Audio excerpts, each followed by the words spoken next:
Hi everybody, I'm Kevin Patrick in Tinley Park at the North American Reptile Breeding Conference, otherwise known as NARBC. The Reptile Breeding Conference is the largest in the nation. It happens twice a year, once in March and once in October. Let's go check it out inside. Whether you're searching for a new and exotic pet, or if you're just an enthusiast like many others, the North American Reptile Breeding Conference in Tinley Park might just have something you're looking for. With 2 shows a year, one in March and the other in October, thousands of people come from across the country to get a glimpse at some of the world's most exotic pets. The show brings together some of the best reptile breeders in the world with very sought-after pets such as ball pythons, crested geckos, turtles, tarantulas, and more. The Reptile Conference is also a strong advocate of education and conservation. Many famous celebrities and YouTubers are also known to frequent the conference regularly. But even before you enter the main doors, you're greeted by a 10-foot alligator named Bubba and an extremely brave animal behaviorist named Jim Nessie. I am with Jim Nessie. Jim, first of all, thank you for being here. Who do we have with us today? This is Bubba the alligator. He came in and is a rescue about 13 years ago from Chicagoland. He was 32 inches long when I got him. He currently is 10 feet, weighs 300 pounds. I'm a behaviorist, and I work with animals. I've trained several gators over the years. This is why when crocodile hunter Steve Irwin came into the country, he called me, because he was blown away with my behavioral work with gators and crocs. My message is, make sure whatever state you live in, you find out what permits you need. I live in Illinois. I'm one of a few people that have a permit. And I only do educational work, research, and rescue. That's excellent. How long have you been doing this, Jim? 40 years professionally, but I've been working with animals since 1952. Where can we find out more about you? Do you have a website or a blog? I got a great website called coldbloodedcreatures.com. Kevin Patrick here with Brian Potter of the NARBC Reptile Show in Tinley Park. Brian, first of all, thank you for being here with us. It's great. Thanks for coming out. Hey, can you tell us a little bit about what NARBC is all about, when you got started, and what you do here? Yeah. So the NARBC is a reptile show, first and foremost. It's all captive-born animals. Nothing's taken from the wild. These are all animals that everyone in this room has produced. These are all breeders. These are the top breeders in the world. And they bring basically what they've produced for that year here and sell them and show the public and showcase to other breeders their exciting new projects and animals that have never been seen before and new color and pattern mutations of things. And it's just a showcase for breeders basically, and everything's for sale. How often does this show occur? We're twice a year. We're here every March, and then we're here every October. And approximately how many animals do you think are in the show? God, there's got to be over a couple 100,000 of them in there. I mean, there's probably 400 tables of breeders, and some of them will have, close to 1,000 animals on their table. What kind of stuff can we expect to find in there? Turtles, frogs. You've got lizards of every kind of type, from small like crested geckos and handleable, very pet type stuff, to really exotic albino iguanas that are maybe $1,200, $1,500. Now, I'm looking out at all the people in the crowds here. It's huge. How many people do you think are coming through these doors today? It's the biggest show in the country by far. So it looks like thousands have to be here at least. Now, Brian, outside of being the co-owner of NARBC, you're also a owner of a Chicago reptile house in Orland Park. Can you tell us a little bit about how that got about and where we could find you there? Yeah, sure. We're in Orland Park. My partner and I both own the shop, and we were in the Marine Corps together back in '89 to '93. We were in helicopter squadron in the Marine Corps, and we wandered into a reptile shop that was located in Southern California, one of the first in the country, and just fell in love with the whole concept of it. And I'm from the area here. I'm actually from Tinley Park. My partner moved down from Michigan, and we opened up the shop in '93. For the Reptile Show, it's reptileconference.com. That'll get you to the NARBC site. And for Chicago Reptile House, we're located in Orland Park at 14410 John Humphrey Drive. You can find us on Facebook also. And as the doors open and the people begin to fill the room, it doesn't take long before we find one of Animal Planet's coolest celebrities. Here with Brian BARCZYK of Snake Bites. We are at the North American Reptile Breeding Conference here in Tinley Park. Right behind us you can see thousands of people coming through these doors to finally get a chance to get one of their reptiles that they want. Brian actually has a TV show and a YouTube channel that you can subscribe to. But Brian, Tinley Park, we're at the you know... It's the biggest show in America, and it's amazing. I mean, tens of thousands of people show up, and crazy amounts of really amazing animals, and good times to be had all around. So, Brian, do you have your eyes on anything in particular? Well, you know, I've already been kind of spending money. So I think I've already bought about 20 snakes, and I haven't even really seen half the show, so I have a feeling I'll probably walk away with some more stuff at the end of this weekend. Brian, could you tell us a little bit more about your show and where people at home could find more about you? Yeah, well, you know, the most interesting thing that we do on YouTube right now is we do a daily vlog, and it's just under Brian BARCZYK. You know, you can just search Brian Snake Guy, whatever you want to search, you can find me. And every day, 7 days a week, we put out a vlog about what it's like to live a life working with reptiles every day as a family. It's my family. And then we do a weekly show, and of course, we've been on Discovery Channel Venom Hunters, and so I'm kind of all over the place. But my real passion right now is the daily vlogs. Again, 7 days a week, I film my life, and if you're ever curious what a crazy reptile guy does, you can find out that way. I've got my son back here, right down here. Step in the frame, Ben. You have one question for Brian. What can you ask him? How many snakes have you handled since you started? Oh my gosh, I probably have had hundreds of thousands of snakes all over the world that I've handled. So, you know, the more interesting question is how many times have I been bitten? And it's probably about 100,000 times, believe it or not. I've been bitten by snakes, but literally hundreds of thousands, if not millions of snakes. I love reptiles and I love snakes. So, and you know what? I still want to handle the rest of them on this planet. Brian, have you ever had to go into the hospital? You know, this is the amazing thing. I have never been to the hospital for a snake bite. I have unfortunately been to the hospital for parasites that have been when I've been on one of my crazy adventures. But when it comes to actual animal attacks, thankfully I've never, ever. I've got plenty of scars, but never been to the hospital, which is pretty awesome. And as we walked through the conference, I couldn't help but notice how many different types of animals there were. Jackson's chameleons, ball python morphs, lizards, axolots, turtles, carpet pythons, scorpions, tarantulas. Well, you get the picture. Even the kids were having a great time. But most importantly, I noticed that no one was afraid of these reptiles, and for most of them, they commonly get a bad rep. As Steve Irwin once said, I believe that education is all about being excited about something. Seeing passion and enthusiasm helps push an educational message. But as we continue to take it all in, I couldn't wait any longer to see one of my favorite ball python breeders at the conference, and to see if he had brought anything special with him to the Tinley Park Convention Center. Hey everybody, I'm here with Johnny with Savage City Pythons, and we are at the North American Reptile Breeding Conference. And Johnny, we've got a bunch of cool things in front of us. What do we have here? This is a female dreamsicle. So it is a lavender albino pied female, and they're pretty sought after, and they're pretty hard to make. I've known people that have been chasing the project for a couple of years and never made nothing. And I actually got lucky my first year breeding the project, and I got two. I got two females out of it, and they all came from JKR Reptiles. And they're beautiful, they're awesome, they're great. And if you want to check them out here, the coloring under the light here, you see the real oranges, the real vibrant, the whites. They just look great all around. So, as a pet, how are ball pythons? Basically, I consider ball pythons the golden retrievers of the snake world. They're so docile, they love to just hide and be left alone. Kids, perfect with kids.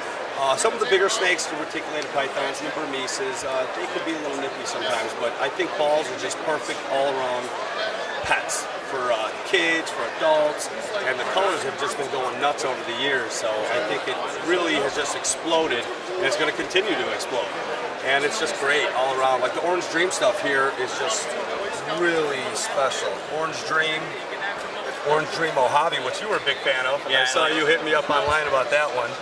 And yeah, we've been doing it for a couple of years, breeding full-time. I still have a full-time job, so we can't expand to a pet shop just yet, but we're loving it. We're having a lot of fun doing it. As a pet owner, what should somebody expect as far as taking care of a pet like a ball python?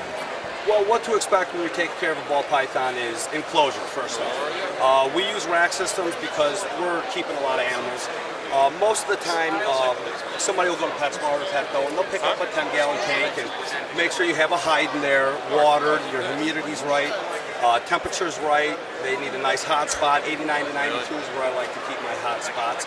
They are from Africa, so they like to be hot. They like to stay hot.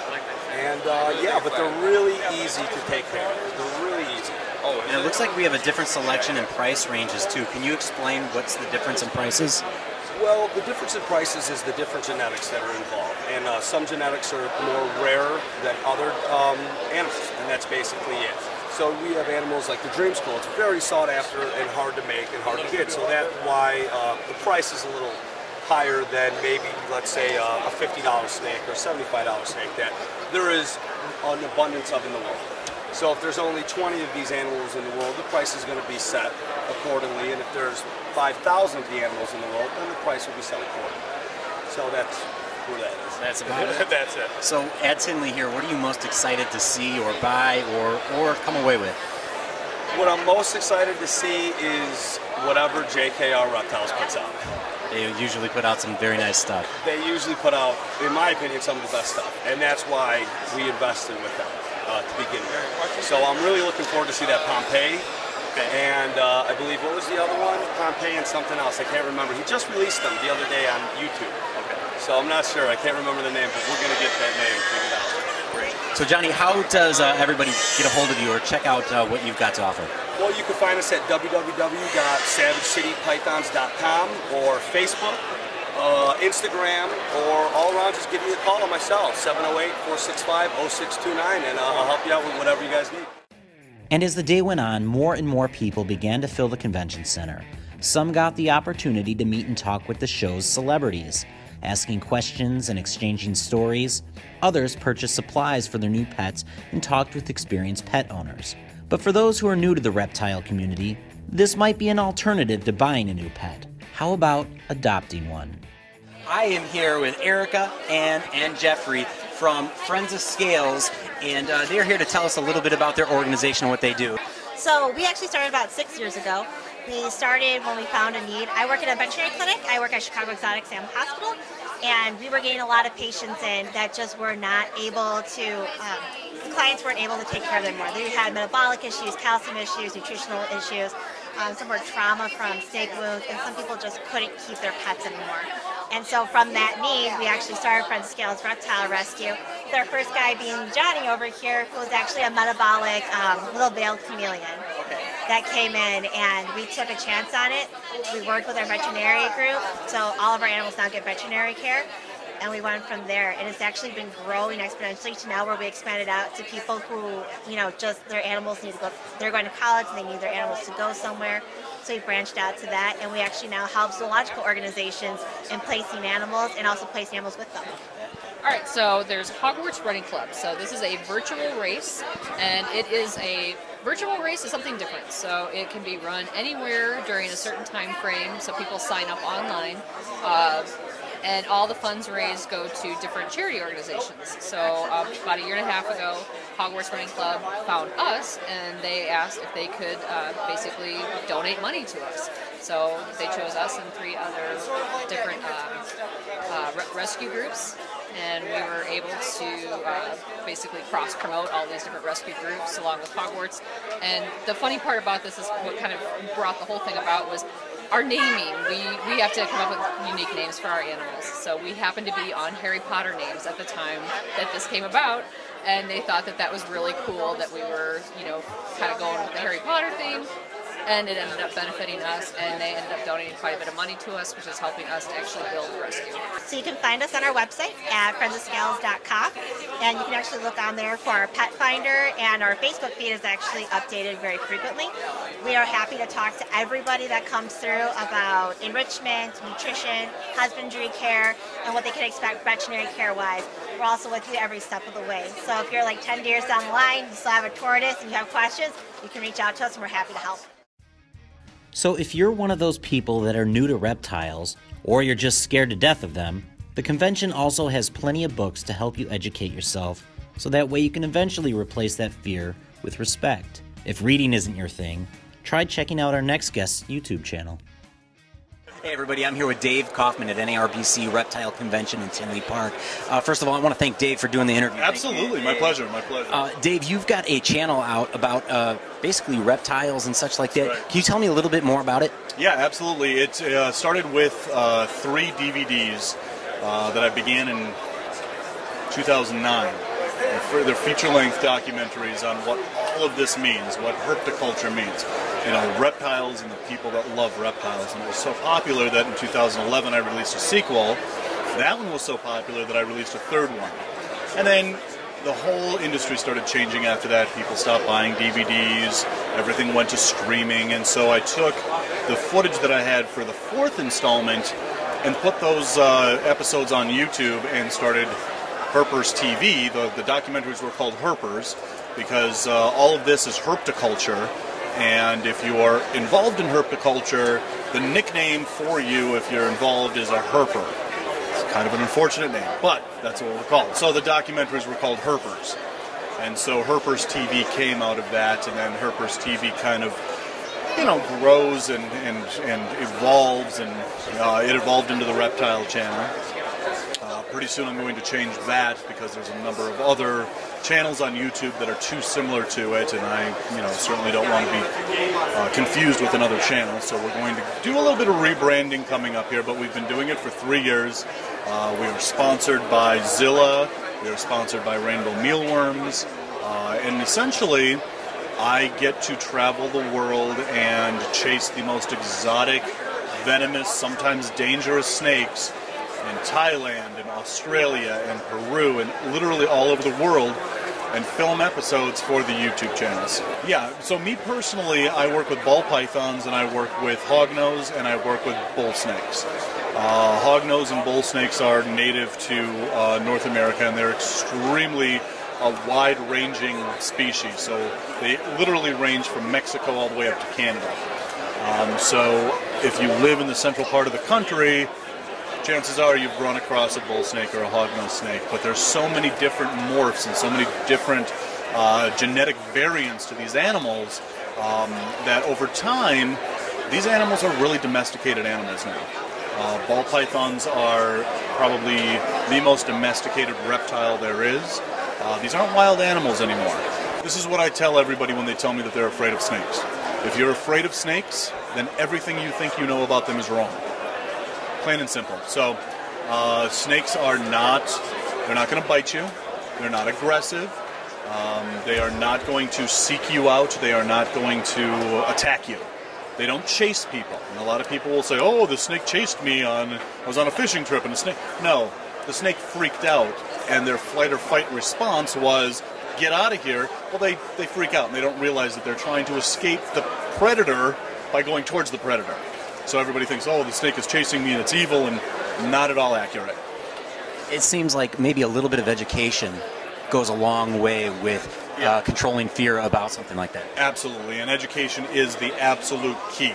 So the more you know about something, the less you fear, the less you fear, the less you hate. So it's all about, if you really have an adverse reaction to snakes, take some time and learn a little something. Do a Google search. Just learn a little bit something more than you did before. Slowly but surely, you're going to find that there's nothing to fear with these animals. Well, conservation is really important, especially now. There is I don't want to be an alarmist and say it's a catastrophe, but what's happening is our house of cards that is the food chain is collapsing. And what I mean by that is that amphibians are disappearing at an alarming rate. Our water quality is down. People are putting phosphorus fertilizers on their lawn that seeps into the groundwater, seeps into lakes and rivers and chokes them up. And as soon as the amphibians disappear, then the animals that rely on the amphibians for their food are going to disappear. The animals that rely on those animals are going to start to, and it's a whole house of cards that'll collapse. Humans are on the top of that house of cards. We don't think we are, but we are. And so what is happening to nature, what is happening to our ecosystem affects us and will affect us more so than any other species of animal. And we think that we're divorced from this and removed from this, from the natural order of things, and we are not. If everybody does just a little something different in their daily routine, recycle that bottle, get, all the way to getting involved with conservation organizations in your area. Do a little something different every day, and if everybody did that, then a really huge problem really isn't going to be a huge problem anymore. And I think that a lot of people see this huge problem as, well, what can I as an individual do? And then they do nothing because they're overwhelmed. Do something a little bit different every single day, and if everybody does that, then everybody doing a little measures up to a whole lot. You can go to YouTube, and it's Herpers TV, Herpers TV, or just my name, Dave Kaufman, DAVKAUFMAN. So look those up on YouTube and watch the videos, and hopefully people will enjoy them and want to tune in, subscribe, and learn a little more than they did before. Now, I won't lie, the convention does have a lot of snakes. Big ones, small ones, colorful ones, a snake for anyone's budget. But besides snakes, there were a lot of other pretty cool creatures lurking around. Hey everybody, I'm here with Tim from Slice of the Jungle, and he's got some special critters here that we are taking a look at. Tim, thank you for being here. What do we have here? This is a leopard gecko, and they're from Pakistan and Afghanistan and that area. I'm seeing a lot of snakes around here, and some geckos too, and I've never really held one of these guys before, but can you tell me about, do they make good pets for kids? These are great pets for kids. They're very low maintenance. If you get their basic care requirements down, they'll live a long time. The kids will enjoy them. They get to handle them and play with them. What kind of housing and care do they require? So just about a 10-gallon fish tank for 1 or 2 is good. They need to eat bugs a couple times a week. Some water, and they require either a heat pad underneath. And some people use lights, but I usually recommend the heat pad is better underneath to keep them warm. They like a couple places to hide, some water obviously, and some vitamins for their food. Now I'm seeing all kinds of different colors and patterns and morphs here. What are the differences in the higher priced ones and the lower priced ones, and what should people be looking for? Well, just like dogs, we breed them for different colors, and they even have different sizes. There's a super giant leopard gecko. That's like the... That's not him, is it? That's like the St. Bernard. Yeah, you better be careful. It might nibble on your ear a little bit. That's like the St. Bernard of leopard geckos, and it's the same exact species, but it's just like dogs. The Chihuahua and the St. Bernard are the same thing. Okay. They're both dogs, but they're just different breeds. For the snakes and lizards, we call them different morphs. And so depending on how many of them, and sometimes it depends on their lineage, so they, we come up with the price that way. Now it looks like these guys are actually pretty calm. We're handling them. This guy's not nibbling on my ear yet. Seems like a pretty good pet for kids. Yeah, they're great. And this is actually a crested gecko, and these guys are from New Caledonia, and they're a little bit different in their care. The leopard geckos are from a warmer climate, and the crested geckos are from a cooler, so just like normal room temperature. They don't require lights. They don't require a heat pad or anything, and they really like microphones. Will he jump? Yeah, they kind of hop like frogs. But they're very hardy too, and when you handle them, if they fall or drop, or if the kids are a little rough with them, they might give them a little nip, but it doesn't hurt. It won't do any harm. So here at Tinley, what are you most excited to see or be a part of, or come home with? I'm sure you're shopping too a little. Yeah, a little bit, always. Yeah, this is just a hobby for me. It's fun. I get to see friends. I've been doing this since I was a little kid, and it's always a good time out here. It's always encouraged to do your research on a pet before bringing it home. Although pets might be cute and easy to maintain, all pets grow and have specific needs and requirements. There is no need for impulse buying. The next convention is only a few months away. Here with Rich Crowley. He is the president of the Chicago Herpetological Society, CHS, and we are at the NARBC Tinley Park Convention. Rich, first of all, thank you for being here. I'm glad to be here, thanks. I'm president for the Chicago Herpetological Society. We're an affiliate of the Chicago Academy of Sciences. We've been around for over 50 years now. Our focus is on reptile and amphibian conservation and education. We've been an active participant in this event since its inception. Our approach is to get out to the public to demystify, sort of debunk a lot of the urban myths that exist about reptiles and amphibians, and to put a different perspective on their role in conservation and the society and nature in general. So, like with all the snakes and all the amphibians and reptiles here, we don't have to necessarily be afraid. Absolutely not. I mean, we've got some great examples and ambassadors that are out there. I mean, Jim Nessie, the cold-blooded creature's got Bubba out there, out front and center with the public. He's not eating anybody. Clearly, that shows that they're not a threat, in all cases. How long have you been coming to the show? Well, like I said, we've been in it since the beginning. I've actually known the event organizers for a long time, over 20 years, and they're real great advocates for conservation and education. The biggest aspect of it is you can come out to an event like this and just observe. You're not going to come home. You're not being forced to come home with a pet. It's very tempting, however. But the key part about this is, realizing that there are alternatives to the traditional pets that exist out there if you choose to go that route. It does require education. It does require that people understand what they're getting involved with. And that's an aspect that my society has always been very supportive of, is to try to make sure people have the right information. Where can we learn more about CHS? Certainly at the chicagoherp.org is our website. It gives a lot of information on our society. We actually have a junior herp society that meets monthly down at the Notabar Nature Museum next to Lincoln Park Zoo. A great opportunity. Do not have to be a member of the society. It's a great experience for families to bring out the kids and actually be able to get exposed to the knowledge and some of the experiences with living live reptiles and amphibians. The main society itself, we meet at the end of every month at the Notabar Nature Museum at 7:30 Wednesday nights, the last Wednesday of every month, and it tends to take an academic sense as well as a practical sense. So we cater to all aspects of it. Some of us have been doing it for a very long time because of the passion we have for this. And for us, when we put on an event like our annual Reptile Fest event that goes on in the summer, or whether we participate in this twice a year NARBC event, we're real advocates for getting the information out to the public on what is involved with keeping and just appreciating reptiles and amphibians.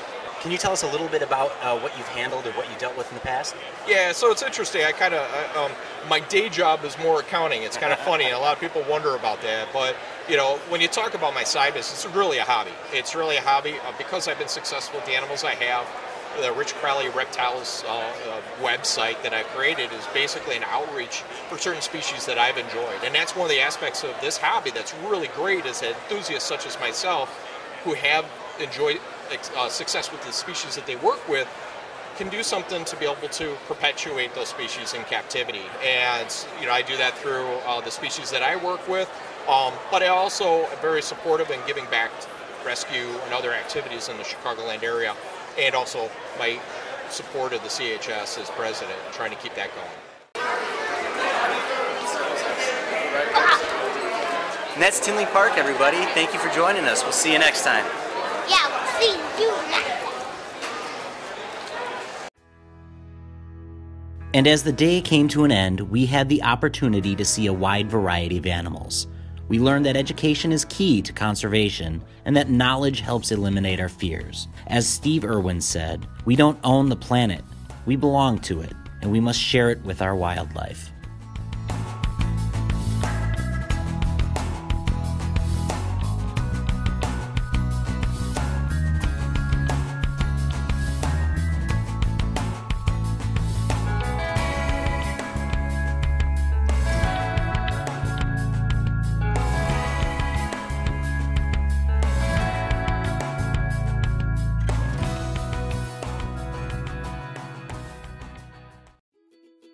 If you're looking for a unique pet companion, your pot of gold might not be too far away. Check out the North American Reptile Breeding Conference at NARBC.com today.